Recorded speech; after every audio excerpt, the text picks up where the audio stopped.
7 से संबंधित अध्याय 13 घातांक एवं घात से संबंधित सामान्य जानकारी पढ़ चुके थे।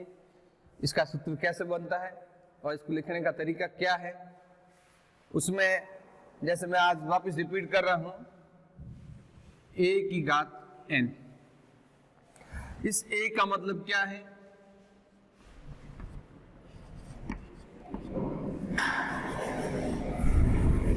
आधार है,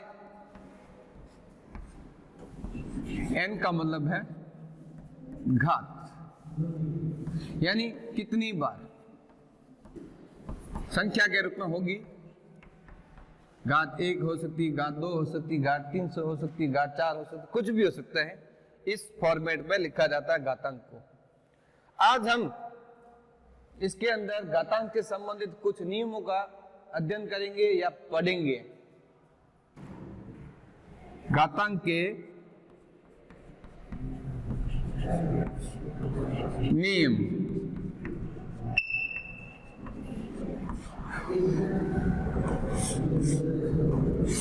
घातांक के नियम के अंदर सबसे पहला नियम है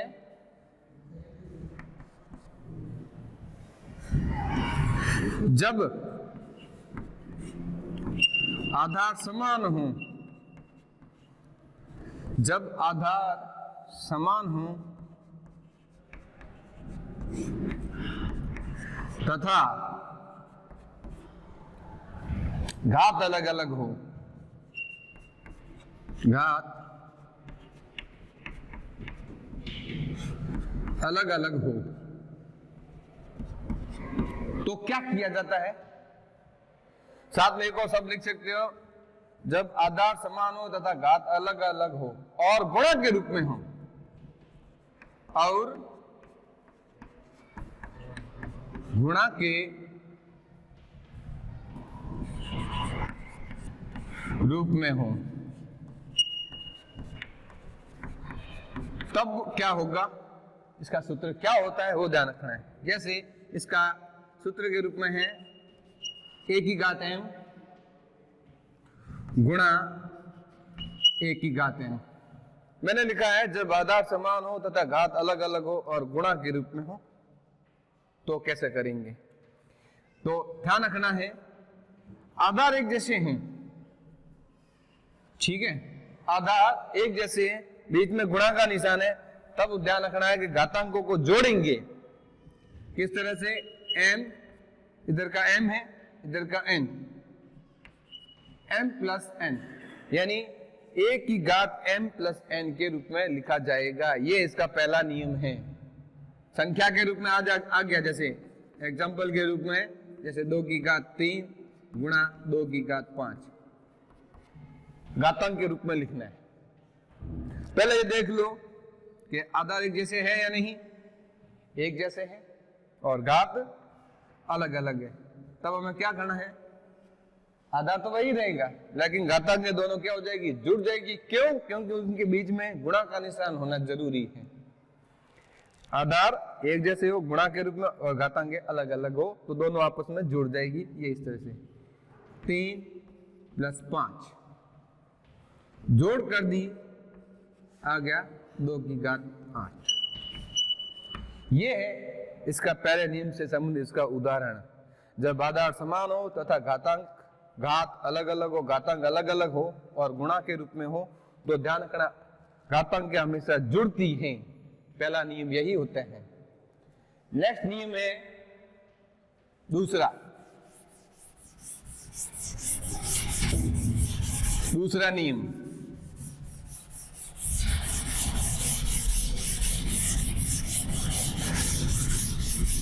दूसरे नियम में ये कहा जब आधार अलग अलग हो। दूसरा नियम है जब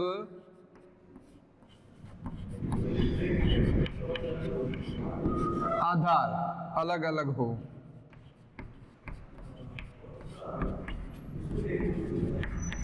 और घातांक अलग अलग हो, घात अलग अलग हो, घात समान हो,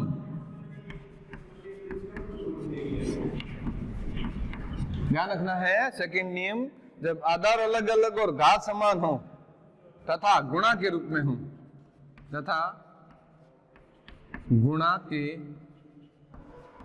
रूप में हो,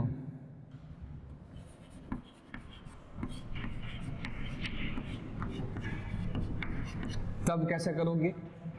नियम तो इस तरह से है, a की घात m, a की घात m गुणा b की घात m। आपको बात क्या की थी? आधार क्या होने चाहिए? अलग अलग होने चाहिए।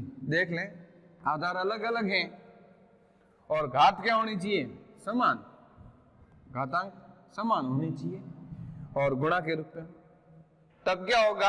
आधारों का गुणा होगा, घातांक को जोड़ेंगे नहीं।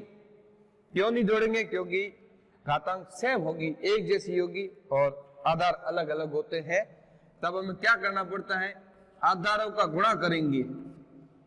क्या करोगे? आधारों का गुणा और कोष्टक के अंदर लिख के कोष्टक बंद करके फिर उसके ऊपर घात लगा दोगे, जो m है वो लिख दोगे। अब हम इन दोनों का गुणा करते हैं, गुणा करते हैं तब इस तरह से लिखा जाएगा। यदि कोष्टक हटाना चाहते हो तो ध्यान रखना है, इसको इस तरह से लिखोगे, a की घात m b की घात n, दोनों के ऊपर। यदि आपने इस तरह से लिख दिया जैसे इस तरह से, तो इसका मतलब ये है कि केवल b के ऊपर है, a के ऊपर नहीं है, इसलिए इसको इस तरह से लिखना बाद में। आधार अलग अलग हो, घातांक एक जैसी हो, तो आधारों का गुणा होगा, लेकिन घातांक एक जैसी होती है तो एक ही लिखी जाएगी। तो इसको इस तरह से गुणा करके लिख दिया। ये इसको मैं कोष्टक हटाना चाहता हूं, हटा दिया मैंने जैसे, तो ये m इस पर इसके ऊपर भी घात है और इसके ऊपर भी घात है, दोनों के ऊपर घात है। इस तरह से आपने यदि लिख दिया तो जाएगा गलत। ठीक है, ये है नियम नंबर 2।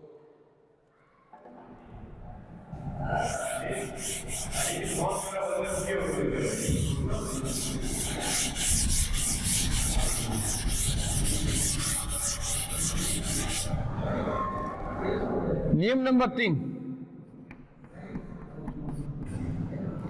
नियम नंबर 3 के अंदर जब आधार समान हो, जब आधार समान हो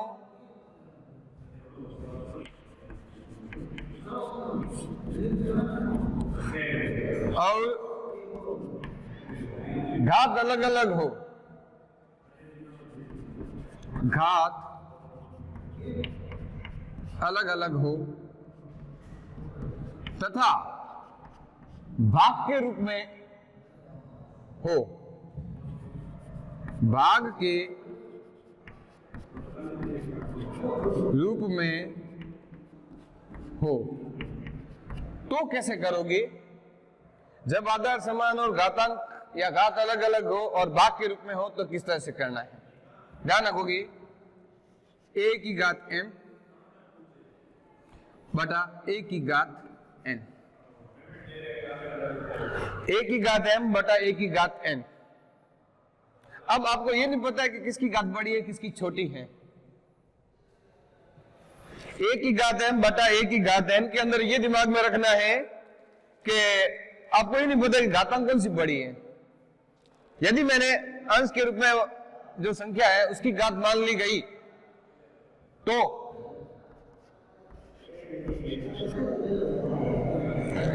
a की घात m लिख दोगे और जो नीचे संख्या है वो ये संख्या प्लस की है, ऊपर जाके क्या हो जाएगी? माइनस। यानी a की घात m माइनस n के रूप में व्यक्त करेंगे।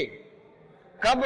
जब ये घात बड़ी हो तब अंश के अंदर घातांक घात बड़ी हो तब होगी।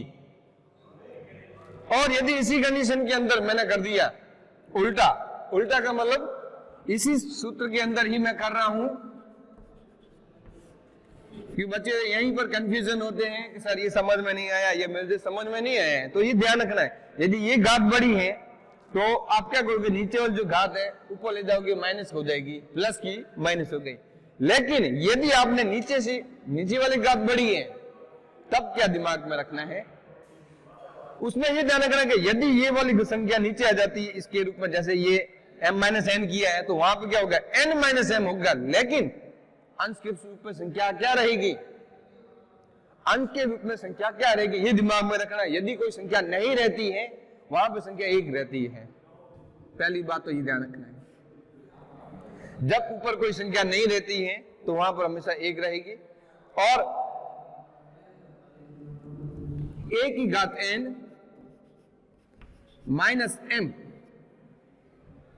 a की घात n माइनस m करोगे, a की घात n माइनस m करोगे, ये इस कंडीशन और इस कंडीशन में फर्क है। यदि अंश की घात बड़ी है तो इस तरह से व्यक्त किया जाता है, लिखा जाता है। यदि हर के रूप में ये घात बड़ी है, नीचे वाली घात वाली ये बड़ी है हर के रूप में, तो इस तरह से लिखने का तरीका होता है।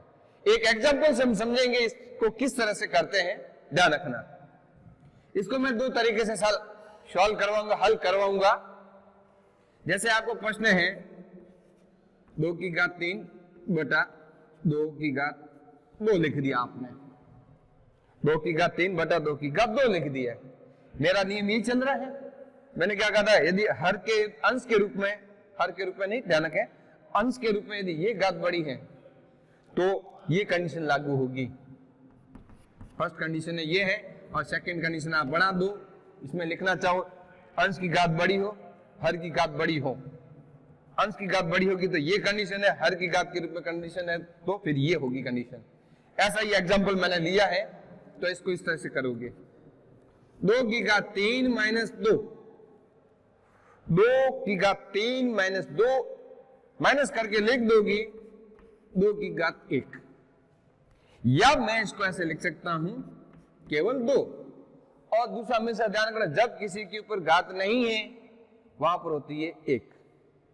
जब किसी भी संख्या के रूप में कोई घात नहीं होती है उसके ऊपर घात होती है 1 होती है, ये ध्यान रखना है। किसी ने कहा जैसा 0 नहीं, 0 वाला तरीका अलग है, वो सूत्र अलग है, ये घातांक के नियम के अंदर ही चल रहा, नियम नंबर 3 में। तो पहली कंडीशन इससे रिलेटेड होगी, जब घातांक के अंश की घात बड़ी है तब। और यदि मैंने कह दिया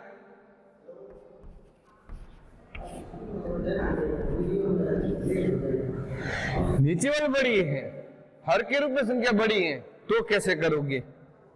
तो ध्यान रखो, ऊपर कुछ संख्या रहेगी क्या? यदि मैं यहां से इस संख्या पूरे को नीचे ले जाता हूं, ऊपर कोई संख्या रहेगी? नहीं रहेगी। अभी मैंने यही समझाया था, यहां पर जब कोई संख्या ऊपर नहीं रहती है तो 1 रहती है। और नीचे क्या करोगे? 5 की घात 8, ठीक है। ऊपर वाली जो संख्या है घात 6 प्लस की है, नीचे जाके क्या होगी? माइनस, माइनस करके लिख दोगे ये इस तरह से 1 बटा 5 की घात 2। ये आपका तरीका था। अब मैं इसको दोनों को अलग तरीके से समझा रहा हूं, वो भी समझने का प्रयास करेंगे, ध्यान रखना है। देखो, इसी प्रश्न को मैंने वापस ले लिया, मैंने अपने तरीके से यदि क्या कर दिया है। एक और तरीका है, वो सिंपल तरीके से होता है।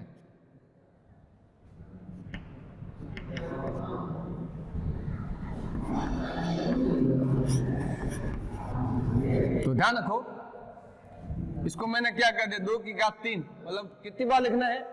3 बार। 3 बार लिख दोगे 2 को, और नीचे वाली घात के रूप में कितनी है? 2 लिख दिया आपने 2 बार।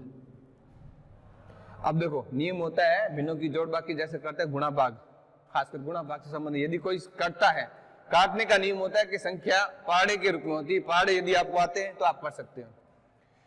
ये और ये दोनों एक ही पहाड़े में आते हैं, 2 के पहाड़े में। तो मैंने क्या कर दिया, 2 के पहाड़े में कट गया 1 बार, ये भी कट गया 1 बार, ये भी कटा, 2 के पहाड़े में दोनों 1 बार कटेगा। पीछे क्या रहा? ऊपर में संख्या यदि मैं देखो 1 इंटू 1 इंटू 2 का गुणा करता हूं तो आता है 2, और नीचे क्या रही है? 1 का 1 से गुणा करके मैंने लिखा 1। अब वापिस मैंने क्या कर दिया, 1 का 2 में भाग दोगे तब भी क्या आएगा? 2 ही आएगा। मेरी कंडीशन ये रही, देख लो नीचे, ये घातांक के नियम से चल रहे हैं, ये बिना घातांक के नियम से, आंसर में कोई फर्क नहीं रहता है।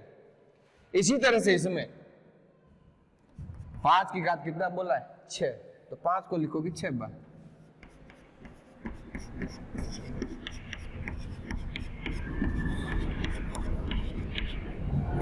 लिख दिया 6 बार, 1 2 3 4 5 6, ये कितनी बार है? 8 बार है।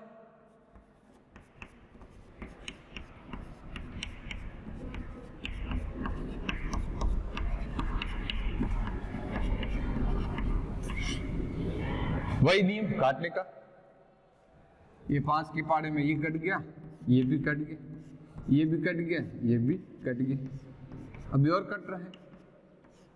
दोनों एक जैसे होगी, दोनों एक ही पाड़े में कटते हैं। अलग संख्या होगी तो कोई दिक्कत नहीं, क्योंकि दोनों एक ही पाड़े में करना चाहिए। ये नहीं कि एक 2 में काटा दूसरा 3 में, वो नियम नहीं होता है। एक ही संख्या में जाना चाहिए दोनों संख्याओं को।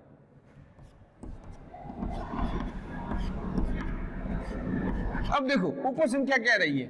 1 1 1 1, तो सभी का मैं गुणा करता हूं तो मेरा क्या आएगा? 1। और नीचे में संख्या 1 को छोड़कर संख्या कोई है, संख्या के रूप में हम देखते हैं तो 5 है। कितनी बार? 2 बार।